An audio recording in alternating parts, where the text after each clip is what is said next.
He's like the Billy Graham of Eritrea. They start to beat us. The military came in. Tapping out secret codes and... I got a boldness. Wow, I can't believe that he's actually here. So many of my friends, they are passed away. I'm not changing my mind to love him. Yeah, it's very, very, very bad. 13 hours by walk from Eritrea to Ethiopia. If we lost our family or our marriage, we lost everything, everything.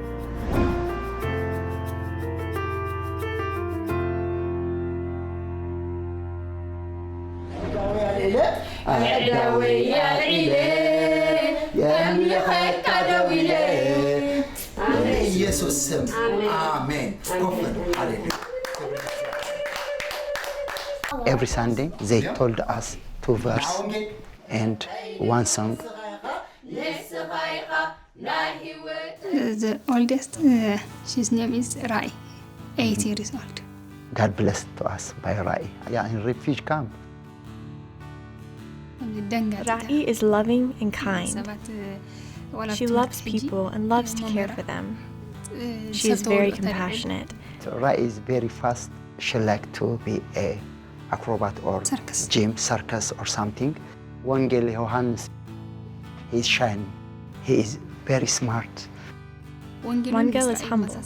He talks about Christ and the Bible every day. He has the fear of God in his heart. We like to spend time together. We love to sing and dance to worship music here at home, all of us. Even John dances. But we are new here, so we are still getting used to the area. You could just tell that the respect people have for him. Anywhere he goes, it's like, wow, I can't believe that John Congra, yes, John Zeru Congra. Wow, it's like Billy Graham is here. I born in the country called Ethiopia, but I am Eritrean. Growing up in a Coptic church, which is like 99% there in Eritrea, he met a pastor who led him to Christ. I was born in Eritrea, but my family escaped to Sudan. I became a Christian while I was in Sudan.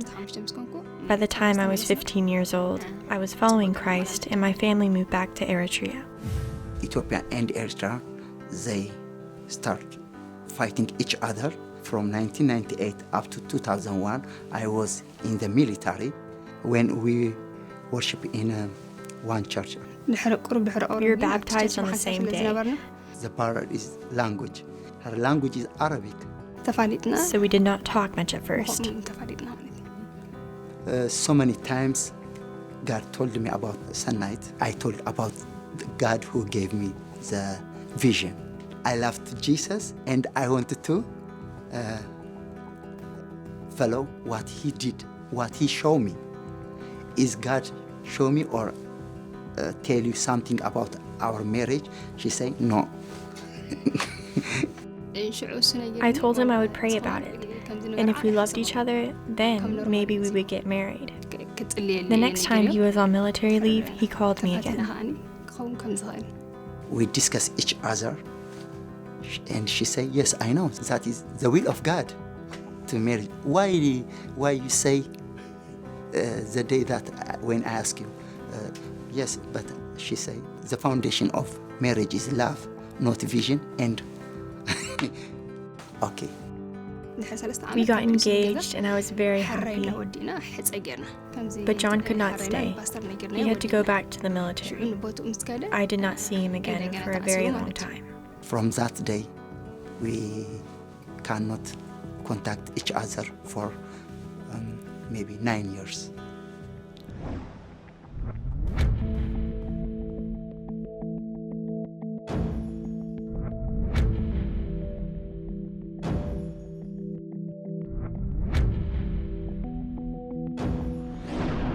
He was persecuted in the army, witnessing to his fellow soldiers, and hung in a tree till he would shape up, and then was preaching at a church one Sunday. Military surrounded to the compound, the church of the compound, and they put us every into the truck. There was 4 or 5 church, the same they did from every church. And for one all night, we tied in the tree. They're hanging to us in the tree. He always goes like this, like they just strung him up there under the arms. After 1 week, we are in the jail. When I heard he had been arrested, I did not want to believe it. But years went by, and I did not see him or hear from him. After 3.5 years, my mother-in-law and I decided to go to the jail to visit John. Before we left, I was arrested as well. I was praying with a group of women in the photo studio where I worked, and the military came in and arrested all of us. They did not treat us well in the jail, but I was able to share my faith with others. John and I still had no contact with each other. We were both in jail in different parts of the country, and there was no way to send a message. The government give us 5 points. If you say, I'm not read again a Bible, I will not pray, I will not fellowship Christianity, I will not reflect the life of Christ. If you say, I will not witness to other, if you sign for this paper, or you will be out automatically. If you did not to sign for this, there is another punishment. No, I'm not signing. 7 years in a shipping container, and man, this reads like something out of a movie, you know, just passing notes to each other and tapping out secret codes. When we eat the bread, it is clash each other our teeth. It is bad time, and they gave us sometimes water, 1 liter or something. They not give us a shower. Yeah, it is very, very, very bad, but there is a grace, more grace in that area. I got a peace, I got a boldness. I was a leader in the underground. We're sharing the word of God. This guy is really the real thing. He got them all in there and said, all right, so how many Catholic, Pentecostal, Baptist, Methodist, whatever, Coptic? Guess what, guys? We're all in here together now. So let's throw all that out the window, because we ain't going to make it otherwise. We're going to be in here a long time. So in the day of the persecution in the prison, we love each other. So many people decided to become a Christian. So many people, my friends, they are passed away. I'm not changing my mind to love him and to wait for him, because we never know when God will change our situation.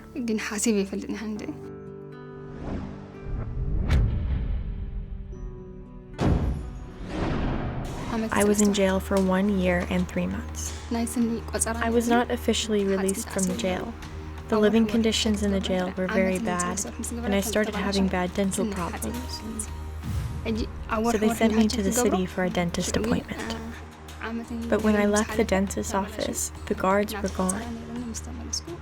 So I took advantage of the opportunity and left. I did not return to the jail. I escaped and made it home. I hid there for a year before I felt that it was safe for me to start working at the photo studio again.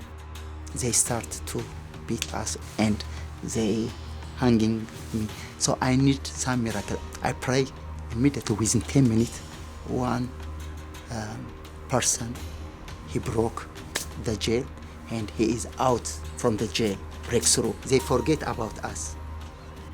The highest military in the division, he say, don't go out from this compound. We lived in that for 1 year. The highest persecution we got is in that last day, the last year. But God did some miracle. They released us. I could not believe that he was standing there in front of me. I thought I was dreaming. But after we spent the day together, I finally began to believe it was real and that he had really come back. I'm not seen her 9 years. Yeah, I'll never forget that day. Every day I remember. After 1 month, she cross the border with guide. She pay for the guide. 13 hours by walk. She came to Ethiopia, from Eritrea to Ethiopia, the border.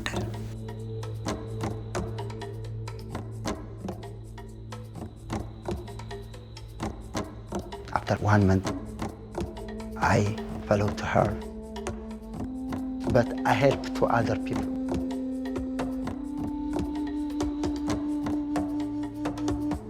I entered to Ethiopia within 4 or 5%.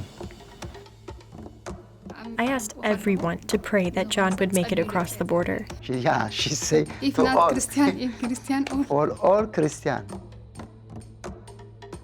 The refuge camp is very, very hard, especially to send night.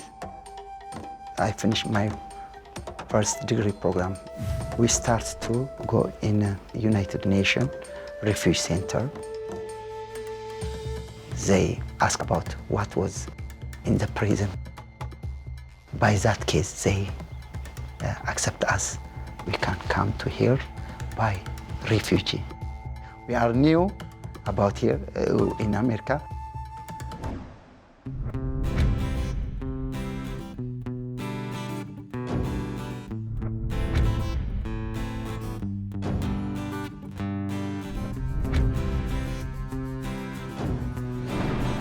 Since we're the only church in this neighborhood, we are the gateway for people to walk in off the street and say, welcome to America. There was so many prophets. They told me about this. So I know I come to America. So many people, they help to us like Baba Jim. He's a brand name in Eritrea. People call him constantly on his cell phone saying, what should we do? And he's smuggling things in there, which we probably shouldn't talk about. We decided after 7 years in America, we will establish one church.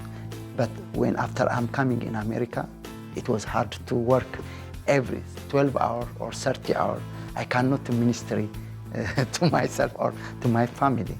That is very, very, sometimes I say to God, I'm sure you are calling to me.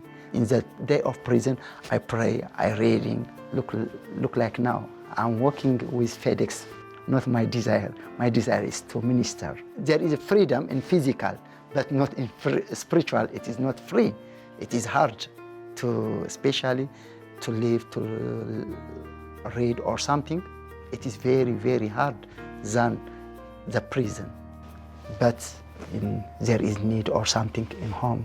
If we lost our family or our marriage, we lost everything, everything. Marriage and family is a plan of God. We have to protect our marriage and our family because that is what the enemy will attack first. The enemy will try to destroy families in order to attack and weaken the church. If we are able to keep our families, we will be able to keep the church. If we keep our marriage or our family, by the grace of God, we can get everything.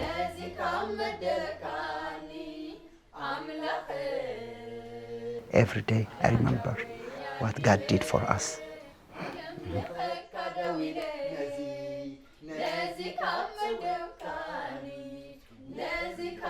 እግዚአብሔር አብ ሀገርና ሰላም ስለዝገበርካ ተመስገን እነሆ አብ ሀገርና እግዚአብሔር ናይ እስራት መፍታሕ ስለዝገበርካ ተመስገን እግዚአብሔርና ህዝብና ነፃነት ስለዝፈተኻ ተመስገን እግዚአብሔር ጎይታዬ አምላኸይ አሜሪካ ወይ ድማ እግዚአብሔር ኣብ ማሕደርቲ ዝሃገር እዚኣ ይኹን ነዘለናዮ ከተማ ሰላም ይኹን ክብሪ ሁሉ ንስምካ ይኹን በኢየሱስ ስም አሜን።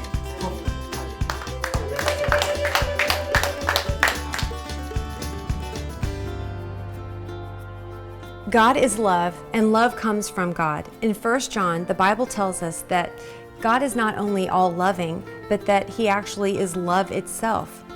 The heart of the Parent Compass television show is to bring the transforming love of God to families everywhere. In every Parent Compass episode, true stories reveal family struggles and how their lives were radically changed by the love of God. Parent Compass, an award-winning television series, is completely funded by people like you.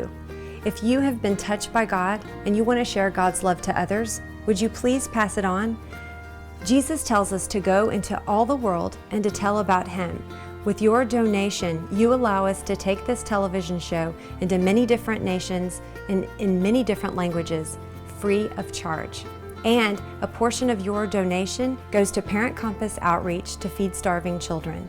Your gift does so much. To make your tax-deductible gift, go to parentcompass.tv/donate. That's parentcompass.tv/donate. And thank you for sending love and hope around the world.